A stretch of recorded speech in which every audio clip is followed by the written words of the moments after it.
All right, so our notes number 4 for urban geography are going to be on systemic racism and housing. And so our objectives for today are to explore how systemic racism was part of housing policy in the United States and describe the impact that these policies have today. So as a review from last week when we talked about suburbs, before World War II, most Americans lived in cities or in rural areas. By 1940, we had grown to about 55% urban, so more people started living in cities by about 1940.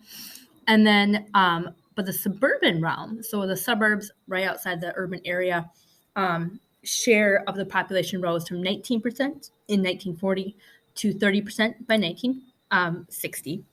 Homeownership rates rose from 44% in 1940 to 62% in 1960.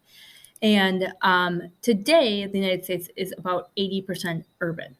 80% urban, but we also have about 50% people living in suburbs. So a couple of trends to take notice of is that, more people started to live in the central city, but even more so, the growth of the suburbs from 1950 to 2010 was quite a bit, right? So much higher than the growth of that urban area. And this is actually raw numbers, so it's actually total people. The other thing to note is that prior to 1940, less than half people actually owned homes, right? So home ownership, especially in the early part of the 20th century, wasn't as big of a thing. It was really hard to own homes. Wasn't very easy to get a loan or a mortgage for a home. Really wealthy people had home ownership, but it wasn't really something that the middle class could really aspire to. But that definitely changed throughout the 1930s, 1940s. But with that came restrictions and systemic racist policies that made it so that it was much easier for white people to own homes than for people of color. So the suburbs grew, and some of the ways in which these suburbs grew was through the GI Bill. So loans were given to veterans coming home. Tomorrow, you're going to read an article that talks about that GI Bill and talks about how those benefits were denied to African Americans. Levitt towns were these planned communities that had affordable houses. Levitt towns were oftentimes restricted to white people. And then in 1956, the Federal Highway Act is going to connect suburbs, which allows for greater growth. There is a downside to the growth of suburbs, and as I kind of already mentioned, the growth of suburbs and federal highway system led to housing segregation. So segregation is when we are separating people based on race. And you've probably talked about segregation in the past when you talk about Jim Crow laws in the South and what was Martin Luther King fighting against, bathrooms that were segregated. But we don't necessarily take a look at housing patterns and how people are segregated into different communities as much. However, it very much exists, and it still exists today. So millions of people, mostly white, moved to suburbs while continuing to enjoy economic benefits of the urban centers. And many poor people and people of color were denied entry into these suburbs. The GI benefits were denied to Black veterans, like I said, as you're going to read in the article tomorrow. And highways were destroyed. Highways oftentimes destroyed neighborhoods because we had to build a highway somewhere. However, they were definitely driven through communities of color much more than white neighborhoods.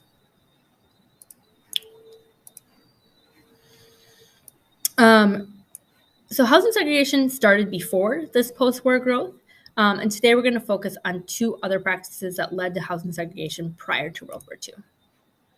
So a couple of key terms here. Pause the video, write these things down.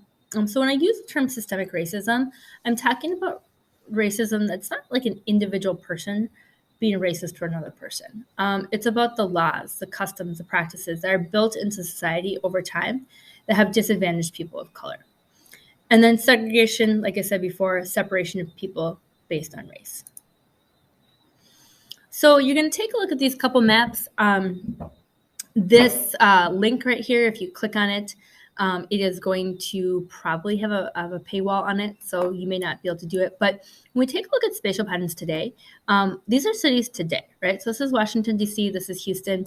What you're noticing is different colors are representing different races, but you're noticing a lot of segregation.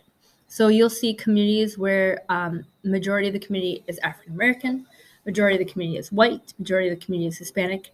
And this is not just because people of races want to, this is not random, right? And it's not random for sure. And it's not just because people want to live next to people of the same skin color as them. This is segregation that was created through policies that were government policies and government-backed policies. So a couple other pictures. So we're seeing Minneapolis. Minneapolis is a little harder to see, but you definitely see pockets of segregation here. And then Chicago is here. Chicago is incredibly segregated. You'll see the bluish color is going to be much more heavily African-American communities, whereas yellow is going to be Hispanic, and then red is white. So how did we get here? Today we're going to talk about two major factors or two causes of segregation today. And we're going to talk about redlining and racial covenants. So here's your definition of redlining. So redlining is a practice in the United States in which people of color and other ethnic groups were prevented from obtaining money to purchase homes or property in mostly white neighborhoods. So please write down this definition, pause the video if you need to, or take a look at the slide. Today this practice is illegal, but it has some lasting effects. So I'm going to talk through what redlining is here. So basically, prior to the 1930s, not a lot of people owned homes. In the 1930s, the federal government said, we want more people to start owning their own homes. But in order for people to own homes, they need to be able to borrow money, right? When you own a home, when you buy your own home, you don't pay for that home all up front. You take out a loan, and that loan is called a mortgage. But prior to the 1930s, those mortgages were incredibly inaccessible to people in the middle class, even. So people of lower incomes or middle class people. And so the government said, we're going to start offering some really low interest loans. And we're going to make it easier to borrow money to buy a home. But when you borrow money, when you give out a loan, what's supposed to happen is the banks are supposed to take a look at your economics. They're supposed to take a look at, are you going to be a good person to borrow money to lend money to? And oftentimes that's based on things like your credit score, based on how much money you make, based on how much debt you already have. But instead, the federal government said, we're going to color code different neighborhoods, and we're going to determine whether or not they're safe or they're risky based on who lives there. So these are the maps that they created. This is known as redlining. And so let's see here. It's going to pull up real quick. So the maps that they created basically just outline neighborhoods. So here's the actual redlining map for Minneapolis. And it took neighborhoods and it gave them colors of green, which was the best, blue, which was grade B, C, which was yellow, and then D, which was considered hazardous neighborhoods. And it says people living in these green neighborhoods, oh yeah, we're going to for sure give them money. They're going to be able to take out these low interest loans. We're going to make it really easy for them to buy houses. And people in these red neighborhoods, absolutely not. We're not going to, they're risky borrowers. We're not going to, they said they're risky borrowers, but we're just not going to allow them to loan money. And it wasn't just money to buy houses, but it was money that you might borrow in order to improve your houses. So if you don't have access to these loans, these government-backed loans, you are not going to be able to make improvements. You're not going to be able to, on your property, you're not going to be able to buy a home. And you're really just going to kind of be stuck.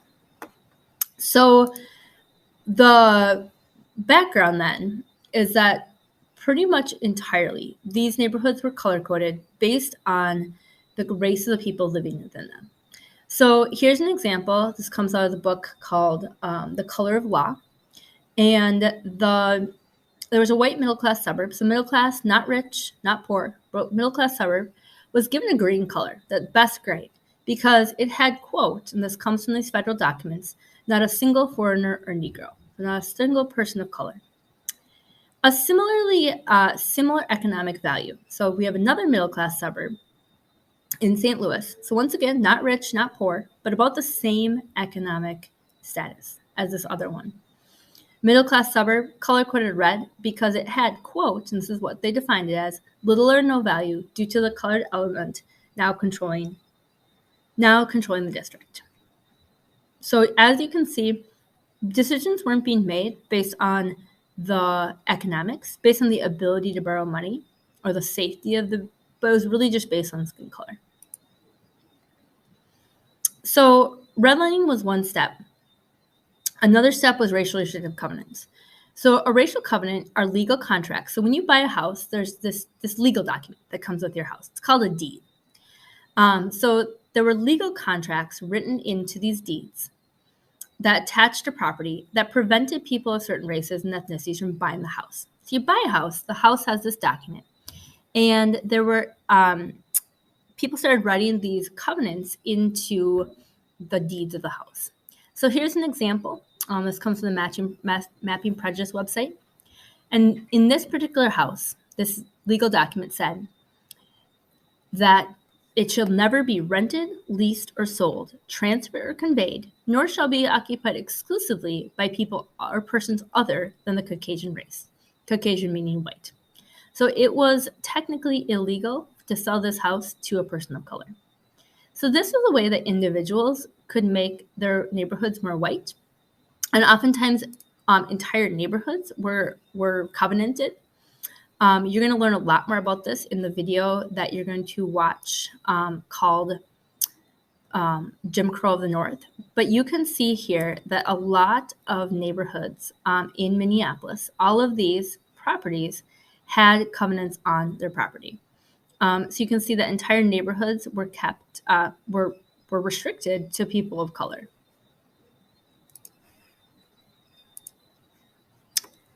All right, so you are going to watch this video.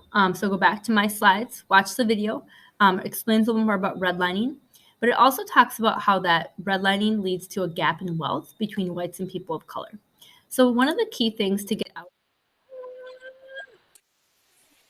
Pause.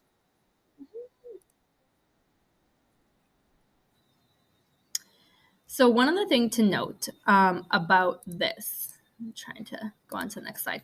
One other thing to note is that home ownership is one of the greatest ways to accumulate wealth. So if you own a home, you own something, right? You own something, it has value, you get to pass it down, you get to sell it if you want to. And oftentimes these homes over time appreciated in value, meaning that they gained a lot more value.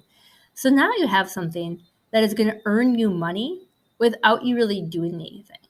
And if people were denied that home ownership, people were denied that access to wealth. And because white people were given a lot more access to home ownership during the middle part of the 20th century, there's what I want you to pay attention to is that racial wealth gap. So today we have a very large racial wealth gap, meaning that white people have accumulated a lot more wealth than people of color in this country. And it's almost, not entirely, but it's like very much attributed to this gap in homeownership and the denial of homeownership. So watch the video and then you can move on to the assignments for the week.